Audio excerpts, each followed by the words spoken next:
What do you think it took to give black players a chance in Major League Baseball? We will tell you that for free. It took the Dodgers signing Jackie Robinson. Jackie wasn't just any run-of-the-mill player, no.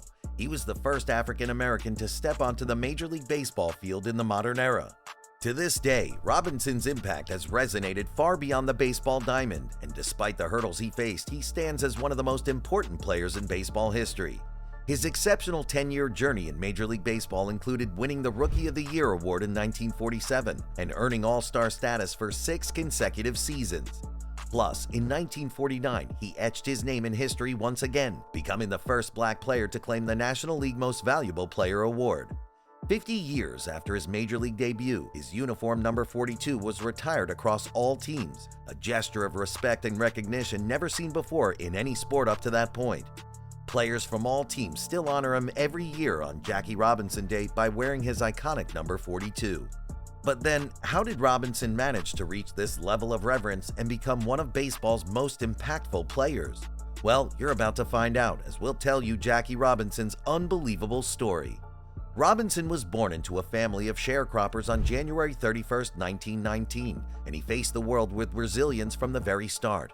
The youngest of 5, life took a turn when his father left in 1920, prompting a move to Pasadena, California for the family. Settling on Pepper Street, the Robinsons faced challenges, with their mother working odd jobs to make ends meet. Plus, amidst relative poverty in an affluent neighborhood, he and his friends of minority backgrounds found themselves excluded from many activities.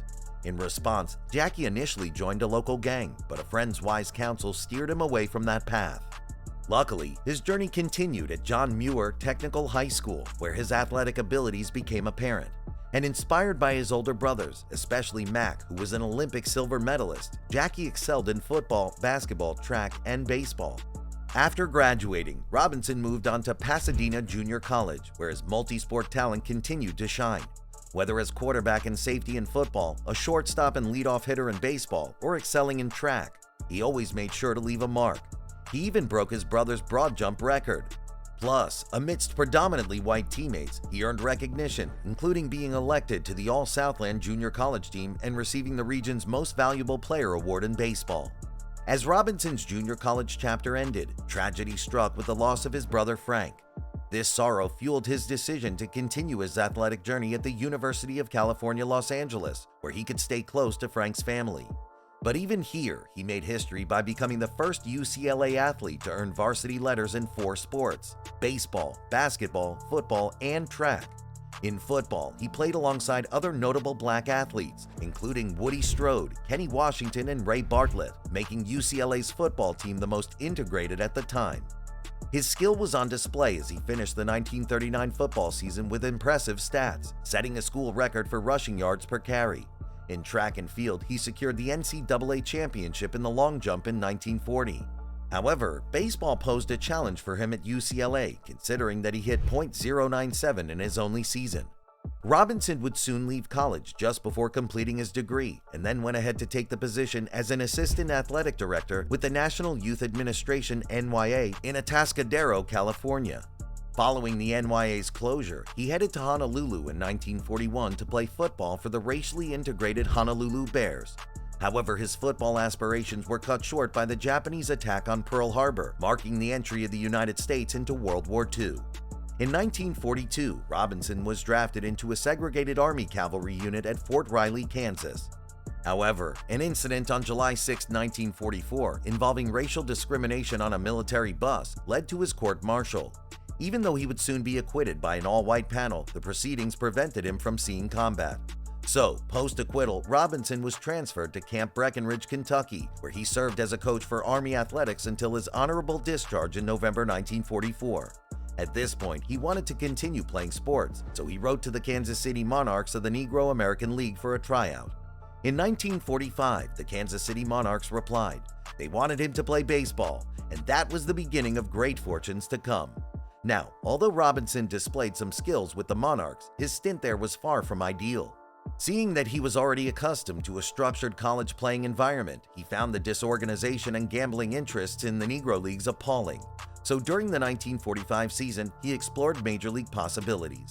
The Boston Red Sox held a tryout at Fenway Park on April 16th, which Jackie went for, but then it was more of a charade to appease desegregation sentiments.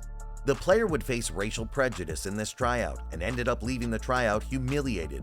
However, other teams, particularly the Brooklyn Dodgers led by Branch Rickey, expressed genuine interest in signing a black player.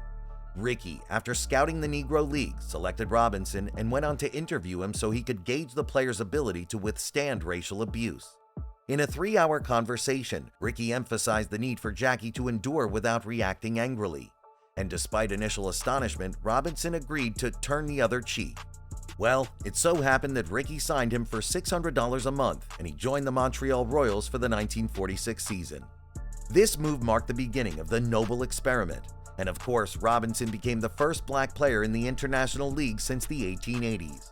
But then, considering that he was not necessarily the best in the Negro Leagues, he faced criticism from some black players who believed others were more deserving of this opportunity.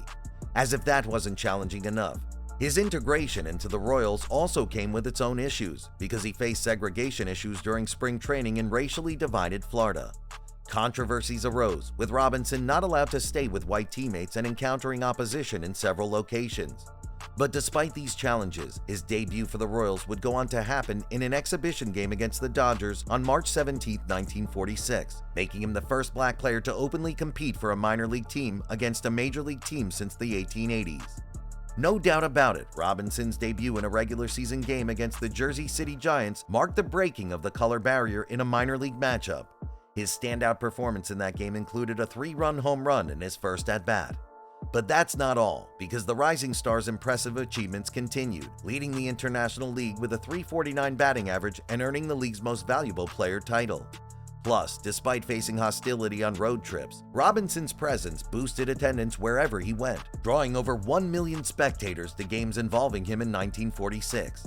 In 1947, the Dodgers promoted Robinson to the major leagues just 6 days before the start of the season. Indeed, his entry into Major League Baseball was groundbreaking, but it came with immense challenges and hostility.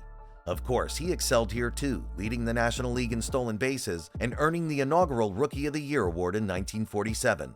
Plus, his talent continued to shine as he went on to win the batting championship with a .342 average in 1949 and was named the National League's most valuable player that same year. However, Robinson faced severe racism and discrimination. Fans subjected him to verbal abuse and threw objects at him during games. Some teammates openly protested playing alongside an African American, while players from opposing teams engaged in aggressive and dangerous tactics, deliberately pitching balls at his head and spiking him during slides into bases. The racial tension even extended beyond the field, with death threats and the harsh realities of Jim Crow laws, which restricted his access to accommodations and restaurants that his teammates could use. Luckily, though, amidst the adversity, there were moments of support. For instance, Dodger captain Pee Wee Reese, in a notable act of solidarity, put his arm around Robinson during a game in response to intolerable fan heckling. This gesture symbolized unity and marked the beginning of a lifelong friendship between the two players. Interestingly, despite the personal challenges and the harsh environment, Robinson's resilience and outstanding performance contributed significantly to breaking down racial barriers in baseball and American society. His experiences paved the way for future generations of black athletes and played a crucial role in the broader civil rights movement. Still, he often encountered rough physical play from opponents, with incidents such as when he received a 7-inch gash in his leg from Enos Slaughter. Another such incident was on April 22, 1947, during a game against the Philadelphia Phillies, when players and manager Ben Chapman directed racial slurs at him from their dugout. In the 1947 World Series against the New York Yankees, Robinson became the first black player to participate in the World Series, appearing in all 7 games. Sadly, though, the Dodgers lost in Game 7. By the 1948 season, Robinson took over second base after Eddie Stanky's trade and had a fielding percentage of .980. He finished the season with a .296 batting average and 22 stolen bases. The racial pressure on Robinson also eased a bit in 1948 as more black players entered the major league. In 1949, he turned to Hall of Famer George Sisler for batting help, leading to an improved batting average of .342. He also stole 37 bases and earned the Most Valuable Player award for the National League that year. Luckily, the Dodgers won the National League pennant, even though they lost to the New York Yankees in the 1949 World Series. No doubt, this baseball maestro's lifetime batting average of .313 reflects his consistent excellence at the plate. However, beyond individual accomplishments, Robinson played a pivotal role in leading the Brooklyn Dodgers to 6 National League championships and a historic World Series victory in 1955. Indeed, his impact wasn't just limited to hitting. He was a dynamic base runner who posed a constant threat to opposing teams. His speed, agility, and skill on the base paths unnerved even the most seasoned pitchers and created challenges for infielders who attempted to prevent him from stealing bases. Plus, his ability to disrupt opposing defenses with his base-running prowess added a dynamic and unpredictable element to the game. But even above his on-field success, Robinson's legacy extends far beyond baseball, especially when you consider that his breaking of the color barrier in Major League Baseball opened doors for future generations of black athletes and played a crucial role in advancing civil rights in the United States. After retiring from baseball in 1957, Robinson continued to make significant strides in various fields. He engaged in business ventures and also became the vice president of personnel for the coffee company Chock-full of Nuts. He was also a prominent figure in the civil rights movement. He served as a spokesperson for the NAACP and worked alongside Martin Luther King Jr. in advocating for racial equality. In 1962, he was inducted into the Baseball Hall of Fame, making him the first black person to receive such honor. Robinson's autobiography titled "I Never Had It Made" was published in 1972, and in the book he reflected on his life, achievements, and the challenges he faced as a trailblazer in baseball. By 1984, he was posthumously awarded the Presidential Medal of Freedom, which is the highest civilian honor in the United States. In April 1997, which was the 50th anniversary of Robinson breaking the color barrier, Major League Baseball Commissioner Bud Selig retired his jersey number 42 from all of Major League Baseball. Additionally, in 2004, Major League Baseball established Jackie Robinson Day on April 15th, with players, coaches, and umpires wearing the number 42 in his honor on that day. This tradition continues annually as a tribute to his legacy and contributions to the fight against racial injustice. Oftentimes, it takes one man to change the world, and Jackie Robinson was definitely that man in every sense of the definition. Not only did this exceptional player break the color barrier in baseball, he also made a huge statement while at it.